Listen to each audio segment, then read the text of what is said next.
Now, class 10th, next topic.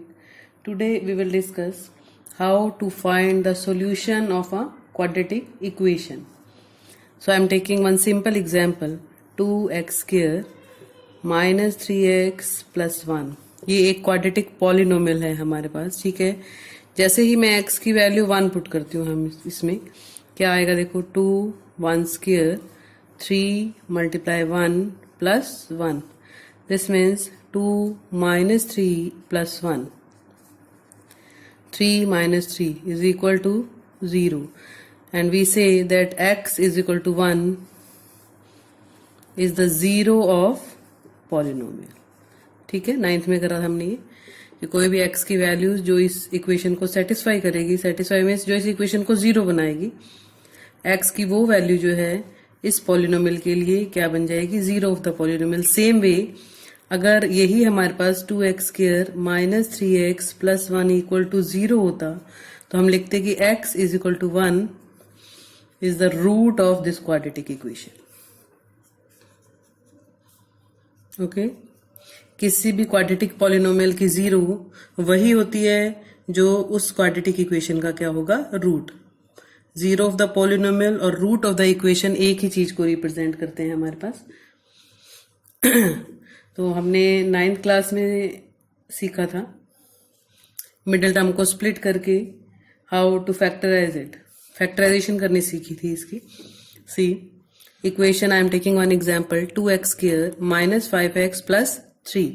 तो अब मैंने ऐसे नंबर ढूंढने हैं, मिडिल टर्म को स्प्लिट करना है, जिनकी प्रोडक्ट तो है फर्स्ट और लास्ट नंबर के प्रोडक्ट की इक्वल है. मैं सिर्फ कोफिशिएंट्स की प्रोडक्ट लिख रही हूँ, ठीक है, एक्स स्क्वायर नहीं लिख रही. प्रोडक्ट 6 है. जब भी हमारे पास प्रोडक्ट प्लस में होगी यहां हम क्या लिखेंगे, सम. ऐसे नंबर जिनकी प्रोडक्ट 6 और सम क्या हो, -5. ध्यान रखना जब भी प्रोडक्ट प्लस में होगी, जो दो नंबर आप स्प्लिट करोगे वो सेम साइन के होंगे, या दोनों प्लस या दोनों माइनस, वो इस पे डिपेंड करता है.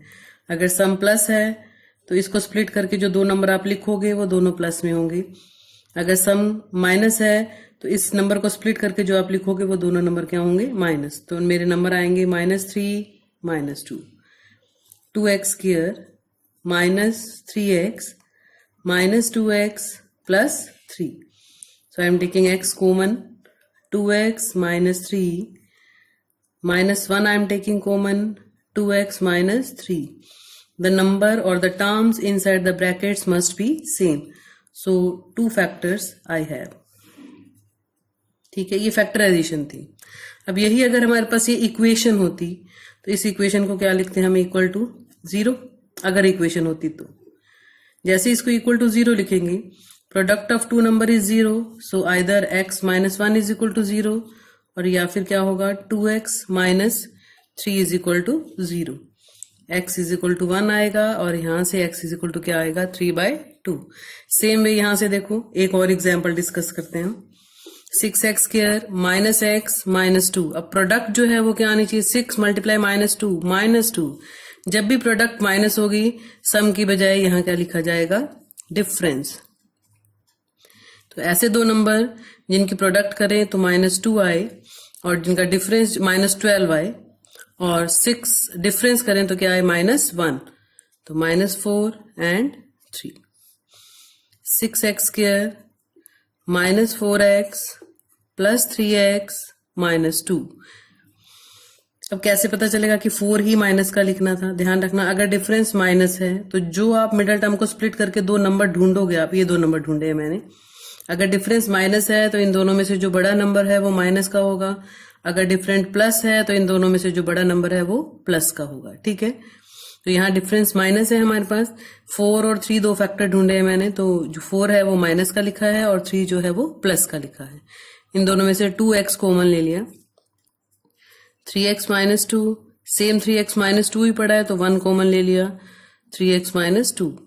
सो 3x माइनस 2 और 2x प्लस 1, ये क्या है, इसकी फैक्टराइजेशन है. यही सेम अगर ये हमारे पास पॉलिनोमियल के बजाय क्वाड्रेटिक इक्वेशन होती तो क्या फाइंड आउट करते हैं हम, इसके roots.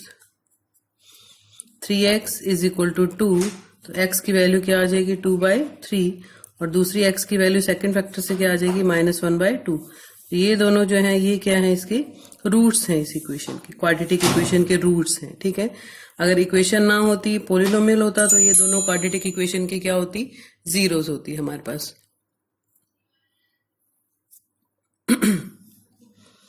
Now I'll discuss question number first, exercise 4.2, question number first. We have 5 parts.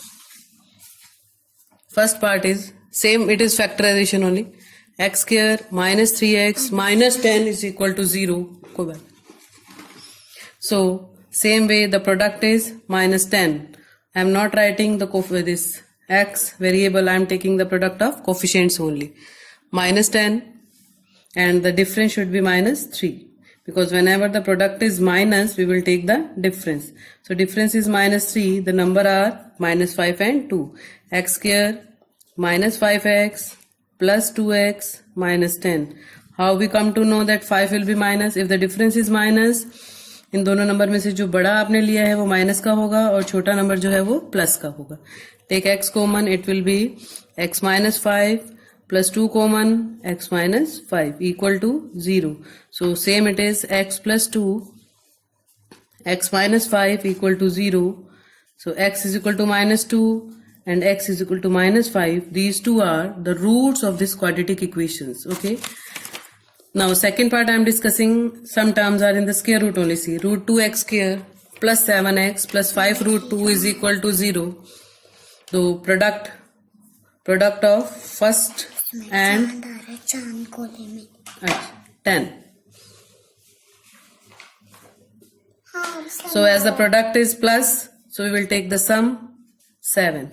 The number whose product is 10 and the sum is 7. So the numbers are 5 and 2. Now it is root 2x square plus 2x plus 5x plus 5 root 2 is equal to 0. This order doesn't matter. If you want to write 5x first, 2x afterwards, you can write. It's your wish. Answer will come same. So from these two terms, this 2 I am writing root 2 multiply root 2. So it will become root 2x I am taking common. X, see this 2 I have written root 2 into root 2. One root 2 I have taken common. So inside it will be root 2x. Root 2 only, x plus root 2. From the last two terms I am taking 5 common, x plus root 2 equal to 0. So the factors are root 2x plus 5 and x plus root 2. These two are the factors and the roots are x is equal to minus 5 by root 2 and x is equal to minus root 2. Just to simplify the denominator, you can rationalize it. It will be minus 5 root 2 by 2. So these two are the roots of this quadratic equation. Third part, it's very simple. You can do it yourself. Fourth part, just take the LCM. After taking LCM, it will become easy for us to find out the roots. So this is the simple equation now after taking LCM. Same way, the product is 16. And whenever the product is of plus, we will write sum here, minus 8. So the numbers are minus 4 and minus 4. 16x square minus 4x plus 1. Okay. Same way, take 4x common from the first two terms and the last two terms take minus 1 common. Roots will come. Now the fifth part, 100x square minus 20x plus 1. See, I observed that it is a square of 10, whole square. So, we will write it a square minus b 2ab, 2 into 10x into 1. And 1, I am writing 1 square. So, it will be a square minus 2ab plus b square. It is a minus b whole square. So if it is whole square, its two factors are the same, 10x minus 1, 10x minus 1 is equal to 0. So x is equal to 1 by 10. From here also x is equal to 1 by 10. Both the roots are same.